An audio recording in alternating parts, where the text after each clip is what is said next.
Hi friends, ఈరోజు recipe అయితే chicken fry recipe అయితే స్టార్ట్ చేద్దాం రండి. ముందుగా బాండీలు పెట్టుకొని బాండీలు హీట్ అయిన తర్వాత ధనియాలు వేసుకొని వేపుకోండి. కొద్దిగా వేగిన తర్వాత మిరియాలు వేసుకోండి. లో ఫ్లేమ్లోనే వేయించుకోండి.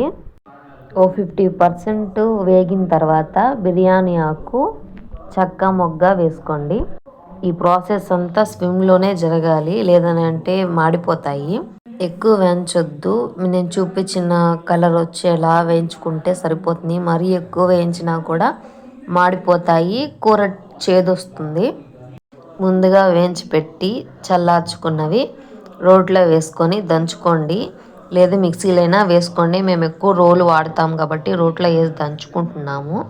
మెత్తగా పౌడర్ లాగా అయితే దంచేసుకోండి. ఒక ఎర్రగడ్డ తీసుకోండి, సరిపోతుంది. అవి కట్ చేసి పెట్టుకోండి. మరీ లావుగా కట్ చేసుకోకండి, అక్కడ చూపించిన సైజులో కట్ చేసుకోండి. మరీ అంత సన్నగా కాదు, అంత లావుగా కాకుండా కట్ చేసుకోండి.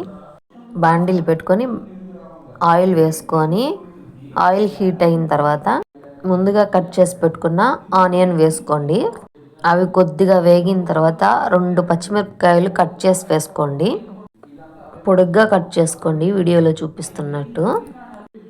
అవి అలా కొద్ది కలర్ మారిన తర్వాత గోల్డెన్ బ్రౌన్ కలర్ వచ్చేదాకా సరిపోతుంది. ఇప్పుడు అల్లం పేస్ట్ వేసుకోండి. 2 టేబుల్ స్పూన్లు వేసుకోండి, సరిపోతుంది. అల్లం పేస్టు పచ్చి వాసన పోయేదాకా వేపుకోండి. ఇది కూడా లో ఫ్లేమ్లోనే చేసుకోండి, హై ఫ్లేమ్లో చేసుకోవద్దు. ఆనియన్స్ మాడిపోతాయి, అల్లం పేస్ట్ కూడా మాడిపోతుంది. ముందుగా కడిగి పెట్టుకున్న చికెన్ వేసేసుకోండి. దాన్ని బాగా కలిపెట్టుకోండి. తర్వాత కొద్దిగా ఉప్పు వేసుకోండి, అలాగే పసుపు కూడా వేసుకోండి. హై ఫ్లేమ్ మీదే కలుపుకోండి. ఒక 10 మినిట్స్ దాకా అలాగే హై ఫ్లేమ్ మీదే కలుపుతూ ఉండండి. ఇప్పుడు లో ఫ్లేమ్లో పెట్టి మూత పెట్టేసేయండి. ఓ 10 మినిట్స్ ఆగి తీసి చూడండి. మళ్ళీ కలుపుకోండి ఒకసారి బాగా. దాంట్లో నుంచే వాటర్ అయితే వస్తాయి, మనం వాటర్ అయితే యాడ్ చేసుకోని అవసరం లేదు. మూత పెట్టేయండి. ఒక 10 మినిట్స్ ఆగి మళ్ళీ తీసి చూడండి వాటర్ అయితే దాంట్లోనే వచ్చాయి. మీకు వాటర్ సరిపోకపోతే వాటర్ అయితే యాడ్ చేసుకోండి. ఆ వాటర్లోనే 2 టేబుల్ స్పూన్ల కారం వేసేయండి, సరిపోతుంది. ముందు పచ్చిమిర్చి అయితే వేసాం కదా, కారం అయితే సరిపోతుంది. మీకు సరిపోకపోతే ఇంకొద్దిగా వేసుకోండి.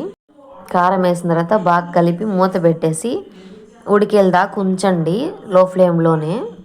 చూడండి వాటర్ అంతా పోయి ఆయిల్ పైకి వస్తుంది, ఇంకో కుక్ అయిపోయింది. ముందుగా దంచి పెట్టుకున్న ధనియాల పొడి వేసేయండి. దాన్ని బాగా కలుపుకోండి.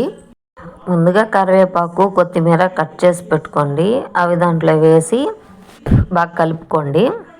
ఒక బౌల్లోకి అయితే సర్వ్ చేసుకోండి. ఈ రెసిపీ మీరు కూడా ట్రై చేసి మీకు ఎలా వచ్చిందో కామెంట్ బాక్స్లో కామెంట్ చేయండి.